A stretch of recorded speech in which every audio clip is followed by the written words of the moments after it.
अस्सलामुअलैकुम, यास्मीन हैदर किचन में आपको खुशामदीद। और आप सब लोग कैसे हैं? उम्मीद है आप सब लोग खैरियत से होंगे। तो मैं भी बिल्कुल ठीक ठाक हूँ। तो आज की ये रेसिपी ख़ास तौर पर मैं अपने मामू और ममानी के लिए रिकॉर्ड कर रही हूँ। तो अस्सलामुअलैकुम मामू जान, अस्सलामुअलैकुम ममानी जान, आप सब लोग कैसे हैं? उम्मीद है आप सब लोग खैरियत से होंगे। तो आज ये मैं ख़ास तौर पर आपके लिए शुगर की दवाई का नुस्खा लेकर आई हूँ, होममेड।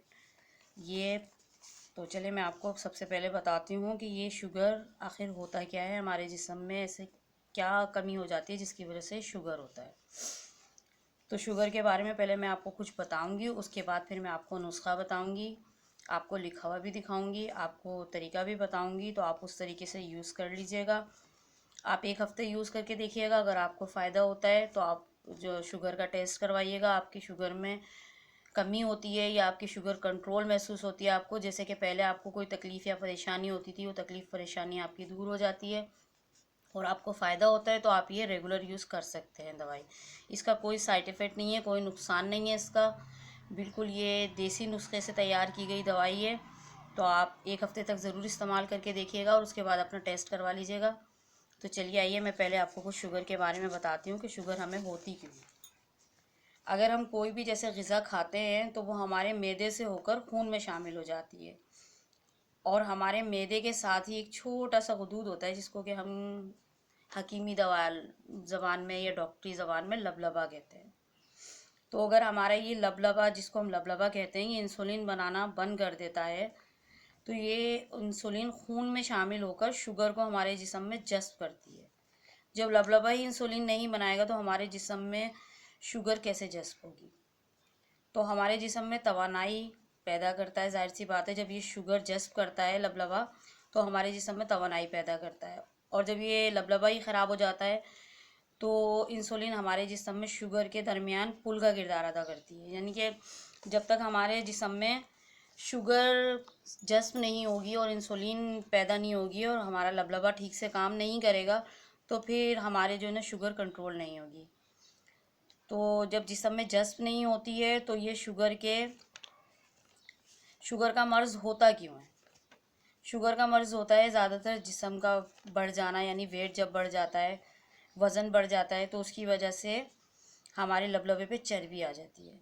चर्बी आ जाती है, जब उसकी एक तह जम जाती है तो वो इंसुलिन पैदा करना बंद कर देता है या फिर के बहुत कम कर देता है, जिससे शुगर हमारे जिस्म में जज़्ब नहीं होती है और खून में शुगर की मिकदार बढ़ने लग जाती है। तो जब जिस्म में खून में शुगर की मिकदार बढ़ना शुरू हो जाती है तो ये हमारे दिमाग, दिल और दूसरे अज़ा के लिए ख़तरनाक हो जाता है, ज़ाहिर सी बात है। तो ये हमारे जिस्म के और अज़ा के लिए, हमारे जिस्म के लिए बहुत ख़तरनाक साबित हो सकती है। तो ये मैं आपके लिए एक नुस्खा लेकर आई हूँ मामू और ममानी। तो ये आप ज़रूर इस्तेमाल कीजिएगा, एक हफ्ते तक इस्तेमाल करके ज़रूर देखिएगा। तो ये मैं आपको लिखा हुआ भी दिखा देती हूँ और आपको ज़बानी भी बता देती हूँ। तो ये देखिए, आप करीब से देख लीजिए ज़रा इसको।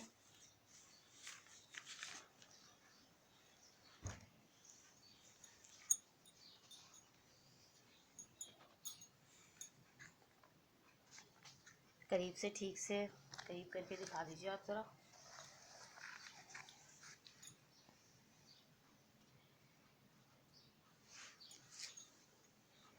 तो ये देखिए, सबसे पहली चीज़ तो हमारे पास जो है सौंठ है। सौंठ जिसको कि अदरक कहते हैं, अदरक जो सूखी हुई होती है, सौंठ तो आपको मामू मालूम ही होगा। ये आपने ले लेनी है। उसके बाद आपने करेला ले लेना है सूखा हुआ, ये पंसारी के पास भी मिल जाता है और आप घर में भी सुखा सकते हैं। करेले को लेकर आप कट करके उसको वाइट कपड़े पर छाया में सुखा लीजिएगा, वरना तो ये सूखा हुआ भी मिल जाएगा आपको पंसारी के पास। और तीसरी चीज़ है हमारे पास खुश्क जामुन। खुश्क जामुन है। ये तीन चीज़ें आप लेकर हम वज़न ले लीजिएगा आप, और हम वज़न लेकर इसका आप पाउडर बना लीजिएगा। पाउडर बनाकर और आप एक डब्बे में, एयर टाइट डब्बे में रख लीजिएगा इसको। और उसके बाद आपने 1 चमचा सुबह निहार मुँह लेना है नाश्ते से पहले, और 1 चमचा आपने रात के खाने से पहले लेना है। तो इंशाल्लाह आप ये इस्तेमाल कीजिए एक हफ्ते तक। अल्लाह ने चाहा तो आपको ज़रूर शफ़ा मिलेगी। नुस्खा बताना मेरा काम था मामू जान, लेकिन शफ़ा देना अल्लाह का काम है। इंशाल्लाह अल्लाह ताला आपको शफ़ा देगा। एक हफ्ते तक ज़रूर इस्तेमाल कीजिएगा, उसके बाद अपनी शुगर का टेस्ट ज़रूर करवा लीजिएगा। और दुआओं में मुझे याद रखिएगा। इजाज़त चाहती हूँ। अल्लाह हाफिज़।